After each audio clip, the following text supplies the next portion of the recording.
School സമയമാറ്റത്തിൽ സംസ്ഥാന സർക്കാരിനെതിരെ ഭീഷണിയുമായി സമസ്ത.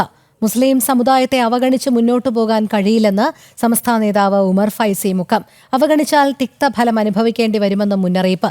School സമയമാറ്റത്തിൽ ധിക്കാര സമീപനമാണ് വിദ്യാഭ്യാസ മന്ത്രിക്കെന്നും സമസ്ത നേതാവ് അനഘ ഹർഷൻ ചേരുന്നു. വിവരങ്ങളുമായി അനഘ, സ്കൂൾ സമയമാറ്റത്തിൽ സംസ്ഥാന സർക്കാരിനെതിരെ ഭീഷണി സ്വരം തന്നെയാണോ സമസ്ത ഉയർത്തിയിരിക്കുന്നത്? ചർച്ചയ്ക്ക് വിളിച്ചതെന്തിന്, സമയം മാറ്റിയില്ലെങ്കിൽ എന്നതടക്കമുള്ള രീതിയിലായിരുന്നല്ലോ ഈ നേതാവിന്റെ മറുപടി. കൃത്യമായി തന്നെ സമസ്ത ഭീഷണി, സർക്കാരിന് മുന്നിൽ സമസ്ത ഭീഷണി മുഴക്കുകയാണ് ഇന്ന് ചെയ്തിരിക്കുന്നത്. അതായത് മുസ്ലിം സമുദായത്തെ അവഗണിച്ച് മുന്നോട്ട് പോയാൽ അതിന്റെ തിക്തഫലം അത് സർക്കാർ അനുഭവിക്കേണ്ടി വരും എന്നായിരുന്നു സമസ്ത നേതാവായിട്ടുള്ള ഉമർ ഫൈസി മുക്കം സർക്കാരിന് നൽകിയിരിക്കുന്നത്, അല്ലെങ്കിൽ സർക്കാരിനോട് മുന്നറിയിപ്പ് നൽകിയിരിക്കുന്നത്. സർക്കാരിന് മേൽ സത്യം സമസ്ത സർക്കാരിന് മേലൊരു സമ്മർദ്ദം ചെലുത്തി. ആ സമ്മർദ്ദത്തിൽ സർക്കാർ വീഴില്ലെന്ന് ബോധ്യപ്പെട്ടു.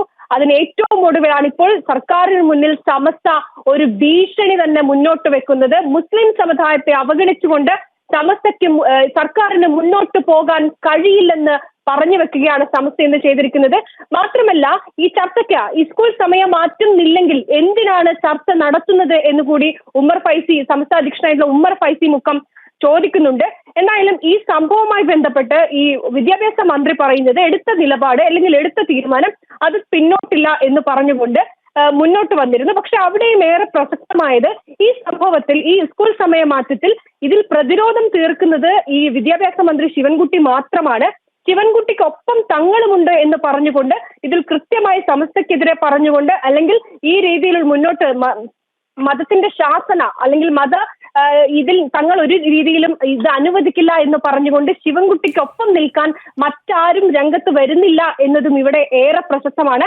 എന്തായാലും സ്കൂൾ സമയം മാറ്റിയില്ലെങ്കിൽ കൃത്യമായ പ്രതിഷേധ പ്രകടനങ്ങൾ ഉണ്ടാകും, പ്രതിഷേധ സമരങ്ങൾ ഉണ്ടാകുമെന്ന് സമസ്ത നേരത്തെ തന്നെ സമരപ്രഖ്യാപനം നടത്തിയതാണ്. ഇതിൽ ഏറ്റവും പ്രധാനപ്പെട്ട കാര്യം ഈ സമസ്ത പറയുന്നത് ഈ സ്കൂൾ സമയം മാറ്റവുമായി ബന്ധപ്പെട്ട്, അതായത് രാവിലെ അരമണിക്കൂർ വർദ്ധിപ്പിക്കുക, ഈ വൈകുന്നേരം അരമണിക്കൂർ വർദ്ധിപ്പിക്കുക, ഇത് രണ്ട് കാര്യങ്ങളാണ് ഈ സർക്കാർ മുന്നോട്ട് വെച്ചിരിക്കുന്നത്. ഇതിൽ സമസ്ത മുന്നോട്ട് വെക്കുന്ന നിർദ്ദേശം ഈ 2 മാസം കുട്ടികൾക്ക് വെക്കേഷൻ സമയമുണ്ട്. ആ വെക്കേഷൻ സമയം ഈ കുട്ടികൾക്ക് ക്ലാസ് വെക്കുക. മാത്രമല്ല, ശനിയാഴ്ച ചിലർ അവധികളുണ്ട്, ആ ശനിയാഴ്ച കുട്ടികൾക്ക് ക്ലാസ് എടുക്കുക, മറ്റ് അവധി ദിവസങ്ങളിൽ കുട്ടികൾക്ക് ക്ലാസ് എടുക്കുക. അങ്ങനെയൊക്കെ ചെയ്ത് എങ്കിലും ഈ സ്കൂൾ സമയം നീട്ടുന്നത് ഒഴിവാക്കണം എന്നൊരു നിർദ്ദേശമാണ് സമസ്ത മുന്നോട്ട് വെക്കുന്നത്. ഒരു രീതിയിലും ഇതിൽ നിന്ന് പിന്നോട്ട് പോവില്ല എന്നതാണ് സമസ്ത മുന്നോട്ട് വെക്കുന്നത്. എന്തായാലും ഇക്കാലം അത്രയും, അതായത് ഈ ദിവസം അടക്കം സമസ്ത സമ്മർദ്ദത്തിലാക്കാനുള്ള തന്ത്രമായിരുന്നു മുന്നോട്ട് വെച്ചതെങ്കിൽ ഇന്ന് സർക്കാരിന് മുന്നിൽ നേർക്കുനേർ നിന്ന് സർക്കാരിനെ വെല്ലുവിളിക്കുന്ന തരത്തിലേക്ക് ഒരു മതസംഘടന എത്തിയിരിക്കുന്നു. മുസ്ലിം സമുദായത്തെ അവഗണിച്ച് മുന്നോട്ട് പോയാൽ അതിന്റെ തിക്തഫലം അത് സർക്കാർ അനുഭവിക്കേണ്ടി വരുമെന്നാണ് സമസ്ത നേതാവായിട്ടുള്ള ഉമർ ഫൈസി മുക്കം പരസ്യമായി ഇന്ന് മാധ്യമങ്ങൾക്ക് മുന്നിൽ പറഞ്ഞിരിക്കുന്നത്. ഈ വിഷയവുമായി ബന്ധപ്പെട്ട് ഈ വിദ്യാഭ്യാസ മന്ത്രി അല്ലാതെ മറ്റാരും തന്നെ ഈ വിഷയത്തിൽ പ്രതികരിച്ചിട്ടില്ല എന്നതാണ്. ആ മൗനം തന്നെയാണ്, അല്ലെങ്കിൽ ഈ പ്രതികരണം ഇല്ലായ്മ തന്നെയാണ് ഇത്തരത്തിൽ മതസംഘടനകൾക്ക് എന്തും പറയാം, സർക്കാരിനെ സമ്മർദ്ദത്തിലും ഭീഷണിയും പെടുത്താം എന്നതടക്കമുള്ള കാര്യങ്ങളിലേക്ക് എത്തിക്കുന്നത് എന്ന് ഇതിൽ നിന്ന് വ്യക്തമാണ്. എന്തായാലും സ്കൂൾ സമയമാറ്റത്തിൽ സമസ്തയുടെ ഭാഗത്ത് നിന്ന് വരും ദിവസങ്ങളിൽ ശക്തമായ പ്രതിഷേധം ഉണ്ടാകുമെന്നതാണ്. ആ സമസ്തയുടെ സമ്മർദ്ദത്തിന് സർക്കാർ വഴങ്ങിയിട്ടില്ല. പക്ഷേ സമസ്തയുടെ ഇത്തരത്തിലുള്ള ഭീഷണിയിൽ സർക്കാർ വഴങ്ങുമോ എന്നാണ് ഇനി കണ്ടറിയേണ്ടത്. എന്തായാലും സർക്കാർ, ഈ വിദ്യാഭ്യാസ മന്ത്രി അടക്കം നിലപാടിൽ മാറ്റമില്ല, ഇത് തുടരും എന്ന് പറയുന്നുണ്ട്. പക്ഷേ മുൻകാല അനുഭവങ്ങൾ അങ്ങനെയായിരുന്നില്ല. സർക്കാരും സമസ്തയുമായി വലിയ രീതിയിലുള്ള അടുപ്പമുണ്ടായിരുന്നു.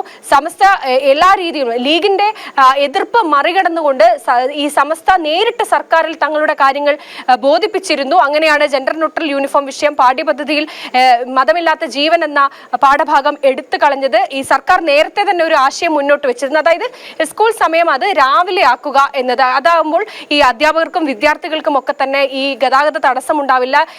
അത് ഈ വിഷയത്തിൽ ഈ സ്കൂൾ സമയം മാറ്റം നേരത്തെ ആക്കുന്ന വിഷയം അധ്യാപകരും വിദ്യാർത്ഥികളും രക്ഷിതാക്കളും ഒക്കെ തന്നെ കൈയടിച്ച് പാസ്സാക്കിയ ഒരു സംഭവമായിരുന്നു. പക്ഷെ സമസ്ത അപ്പോഴും ഇടപെട്ടു. മദ്രസ പഠനത്തിൽ ഇത് വലിയ രീതിയിലുള്ള തടസ്സമുണ്ടാക്കുമെന്ന് പറഞ്ഞു.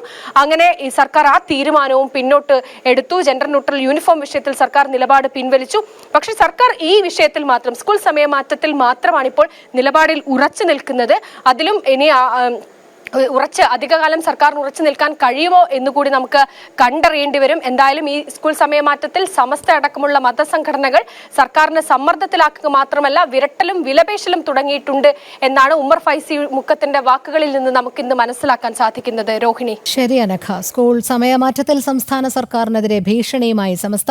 മുസ്ലിം സമുദായത്തെ അവഗണിച്ച് മുന്നോട്ടു പോകാൻ കഴിയില്ലെന്ന ഭീഷണിയുമായി സമസ്ത നേതാവ് ഉമർ ഫൈസി മുഖം രംഗത്തെത്തിയിരിക്കുകയാണ്. അനഘ ഹർഷനാണ് വിവരങ്ങൾ നൽകിയത്.